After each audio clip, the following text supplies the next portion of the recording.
And Yamiche joins me now, along with our Lisa Desjardins. So hello to both of you. And Lisa, I want to come to you, or I'm sorry, Yamiche, I want to come to you first with what we mentioned at the top of the show, and that is the president's saying that he is pulling out of negotiations with the Democrats to try to find a COVID economic relief bill. What do we know about that? Well, in a surprising move, the president decided to go to Twitter to announce that he unilaterally was pulling out of the COVID-19 relief negotiation.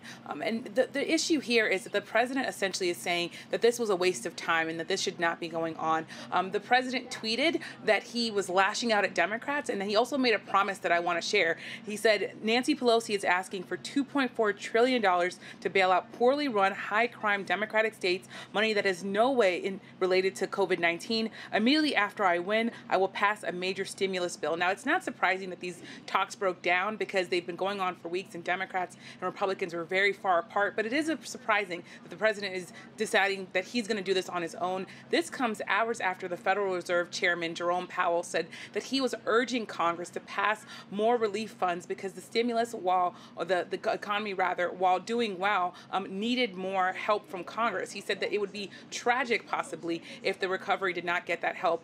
It is, of course, that Senate Majority Leader Mitch McConnell is saying he agrees with the president in backing out of these negotiations. The other thing to note is that there are a lot of Americans who are really worried about whether or not they're going to be able to weather this economic storm through this pandemic. And there are political strategists who say that the president here is on really tricky ground because Democrats have been saying that he is really focused on himself and not on these negotiations. And here now he's saying, I want the Supreme Court nominee more than I want relief for millions of Americans. So to Lisa, what are Democrats saying? How do they see this? And what do we know about how this will affect or not the American people? There is a lot of confusion at the U.S. Capitol over what happened, and not just from Democrats. We also have seen Republicans just in the last hour or so come out and say they also have a problem with the president's actions here. But let's go to the top Democrat in the country, House Speaker Nancy Pelosi. Here was her reaction today. She put out a statement, and part of that said, President Trump showed his true colors, putting himself first at the expense of the country. It is true that these talks still were not complete. However, Pelosi and Treasury Secretary Mnuchin had been speaking for days. They were still talking today when this broke down. Who does this affect, Judy? Well, the truth is small businesses have been getting by, but many are starting to run out of cash. The season is changing, Judy, and for restaurants especially who will not be able to offer outdoor seating, say, in the next month, this could be particularly harmful. But above all, Judy, the airlines. 2 airlines have announced in the last week that they expect furloughs of over 30,000 workers if there is no relief. Those could go in place as soon as Thursday.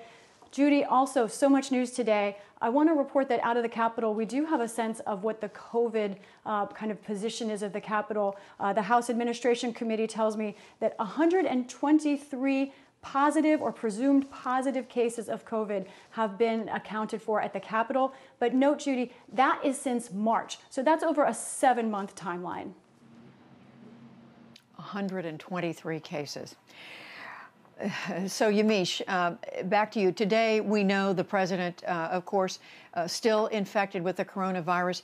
He is now back to saying that it's essentially nothing to worry about. He says he's immune. What do we know about the president's attitude? Well, the president continues to falsely compare the coronavirus to the seasonal flu. And when you look at the two, the numbers just don't bear it out. The coronavirus has killed more Americans just this year than the flu has killed Americans in the last 5 seasons. When you look at the numbers, they're just staggering. So I want to put up a chart for people. The CDC estimates that the deadliest flu season in the last 5 seasons was in 2017 and 2018, and it was 61,000 Americans dead. Compare that to 210 Americans who died of the coronavirus just this year. And in the last 5 years, the estimated deaths from the flu season, for the most part, have hovered around 20 to 40,000 Americans who have died. So there are a lot of people who are very angry at the president for continuing to make this comparison. It's in some ways remarkable. Another thing to note is that the president has been saying that he is, of course, as you said, immune. There are a lot of people who are saying the president doesn't understand what's going on. And there's a lot of anger there that there are people who were really struggling through this virus and who don't see the president as being empathetic to that.